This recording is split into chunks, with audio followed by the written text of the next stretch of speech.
So we've been talking many times over the past year or so about an important uh, court case in British Columbia that could affect healthcare across the country.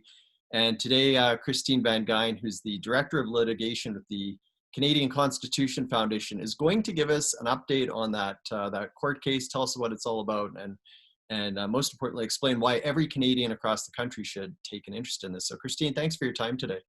Thanks for having me on. So why don't we start off with that first question there. Could you tell us a little bit about this case and say why someone who's living outside of British Columbia, where the court case has just occurred, why someone in, say, Winnipeg should care, or Halifax or other parts of the country? Yeah, so this is a really important case about healthcare choice in Canada. It was brought by the Cambie Surgical Centre, which is an independent non-government surgical center, as well as 4 patients who want a simple question answered. And the question is, can the government prevent patients from paying for their own healthcare at independent non-government clinics if government hospitals are failing to perform medically necessary surgeries within the maximum acceptable wait times? And that's a question that is applicable to the people of British Columbia just as well as it is applicable to people who are in other parts of the country who are having their access to healthcare restricted by provincial governments that have also limited access to private non-government clinics. And so correct me if I'm wrong, but the thinking was if you won in British Columbia and showed that patients have the right to pay for healthcare to try and improve their own health, then that decision could start to apply across the country and Canadians would have more choice when it comes to healthcare, correct? It certainly could open up the possibility of challenging those provincial statutes outside of British Columbia. And is it a little crazy when you stand back and think about the big picture in this country that the government is totally fine with people chowing down on McDonald's for every meal, and you could follow it up with a couple shots of whiskey or something, and and so depending on where you live in this country, the government even allows clinics where you can shoot up with heroin. So you can do all this stuff that's not good for your body, but when it comes to spending money on trying to help yourself, the government's there to take you to court and try and make sure that you can't spend your own money on improving your health. Yeah, it's strange to me that the government would take an action that actually harms patients and harms people from making choices to improve their health when they're so interested in protecting, people from in the situations that you just described there, where things that people choose to do can actually have a really detrimental impact on their health. It certainly boggles my mind. And the point I love that Dr. Brian Day, who is, I think you mentioned, he's one of the chief people involved in this case, he has made this point that no other country on the planet does what Canada does, where you prevent people from using their own resources to try to improve their health. I want to, the case is 800 pages long. I don't want to quiz you on it because obviously I haven't read it, and I'm not sure that you'd be an expert at this point either because it just came out. But I want to ask you, there was something that the judge said that was very critical in the outcome. He was critical about the current level of care that patients are getting. Could you just tell us a little bit about that? Yeah, sure. And I'll tell you what the result of the case was. The result was that the trial level judge found that these prohibitions that prevent patients from using non-government clinics, private clinics, those prohibitions are a violation of patients' Section 7 right to security of person. When combined with really bad wait times, he found that patients' health can deteriorate while on a wait list. However, the judge found that even though there was a rights violation, that patients could be harmed, he found that that violation remains consistent with the principles of fundamental justice. And I think that that can be quite a subjective analysis about what the principles of fundamental justice are. And I would say that for some of our patient plaintiffs who are involved in this case, it's a pretty bitter pill to swallow to be told that it's fundamentally just that you had your surgery delayed by 4 times the maximum medically accepted wait list. Your condition deteriorated so significantly while you were on that wait list that your ultimate surgery ended up being so risky and dangerous that you ended up paralyzed and in a wheelchair for life. That happened to one of our pediatric patient plaintiffs in this case. And to tell him that that pain is in the interest of fundamental justice must be quite a difficult thing to be told. Yeah, it's pretty incredible, and I'm glad you mentioned that because at the very heart of the case and the problem in this country are patients that are struggling in the current system, and everyone in the country seems to know of someone who's had an experience with the healthcare system where there has been a really long waiting period. Not that there aren't positive cases too, but Canada does struggle when it comes to waiting lists. And an interview we did with Rick Baker, who owns a medical tourism company in British Columbia, it was a pretty compelling story that he shared about a patient where they were, it was a young girl and she was having trouble hearing, and the government just kept delaying and delaying her.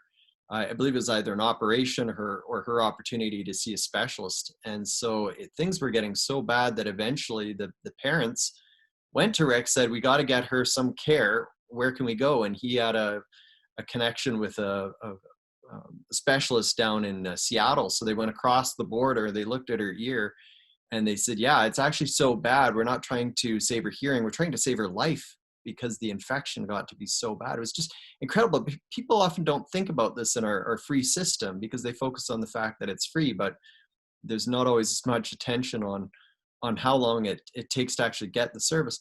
So your case, I think, sort of going into it, the expectation was that you could use the Chowley decision from Quebec from, I think it was about 15 years ago now, which basically ruled in favor of giving patients more choice between using the public system and the private system. So I think correct me if I'm wrong, but the expectation was that that case could help open things up across the country. Was that not the thinking? Yeah, so the Shaoli decision is from 15 years ago. The main thing that makes that case different, it's very similar on all the facts. And in fact, it was a very almost identical piece of legislation that was being challenged. In Shaoli, it was the prohibition on private insurance that was being challenged, just as in this case, we were also challenging prohibition on private insurance, as well as something else called dual practice, which allows physicians to work in both private and public systems. So in Shaoli, the majority, the three judges wrote part of the majority, and they said access to a wait list is not access to healthcare. And they found that the prohibition on private insurance was a charter violation. It didn't just impact people's security of person, it impacted their life. Because as you mentioned, people can actually die on these wait lists. Mm-hmm. However, the court was split. So 3 judges in Shaoli would strike down that legislation on the basis of the Canadian Charter of Rights and Freedoms, on Section 7's guaranteed right to life, liberty, and security of person.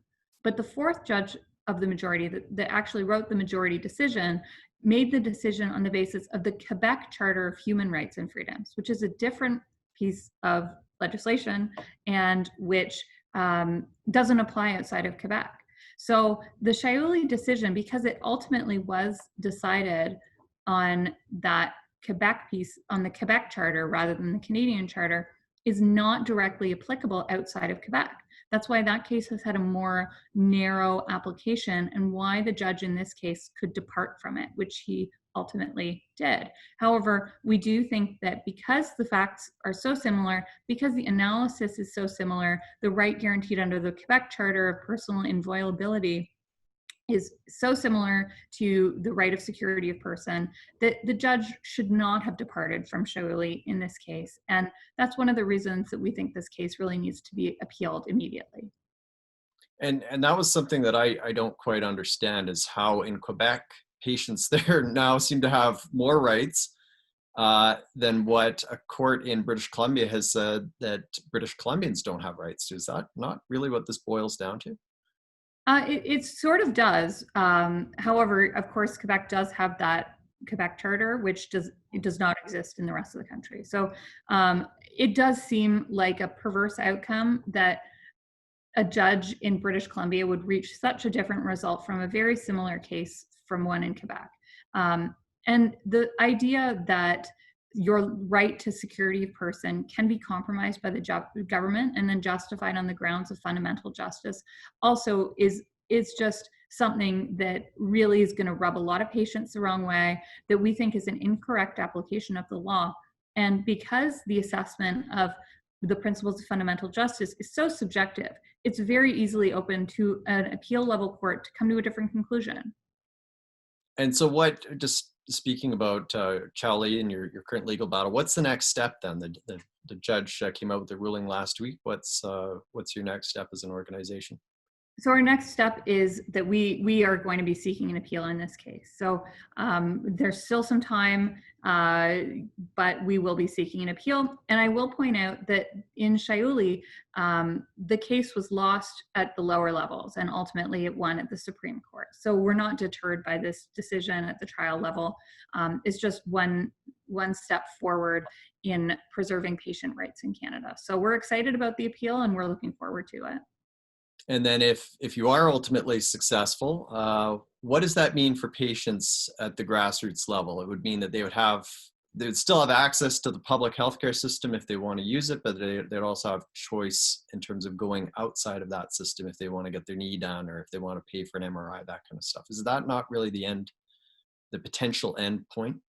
It could be if this law is, if similar laws are challenged in other parts of the country, or if the provincial governments in other parts of the country decide to emulate what British Columbia has done.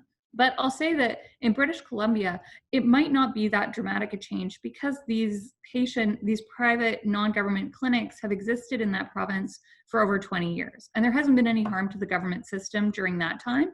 And it's only been to the benefit of patients in British Columbia that they have access to these other clinics. So there's a possibility that now that if the case is resolved in favor of access to healthcare for patients, if it is resolved in the patient's favor, that more of these clinics could open in British Columbia, since the litigation and legal risks would be concluded.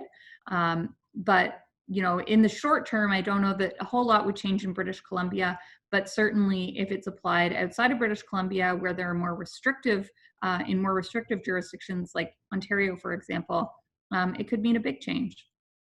It does seem strange, just when you think about it. Right now in BC, the government's kind of pulling the rug out from under these clinics, as you say, that have been there for 20 years, and by doing that, they're taking them to court. But at the same time, they're also now depending on those clinics to help them ease their backlog with surgeries, right? Because of COVID, the government has a huge backlog. They're trying to contract with these private clinics to address their backlog and get some more additional surgeries provided to British Columbians. So thanks for your time today. If people want to learn more about your case, where can they go? They can visit theccf.ca or yourhealthcan'twait.ca. Those are both websites where you can learn more about our case. Okay, great. Thanks a lot, Christine. Thanks for having me on.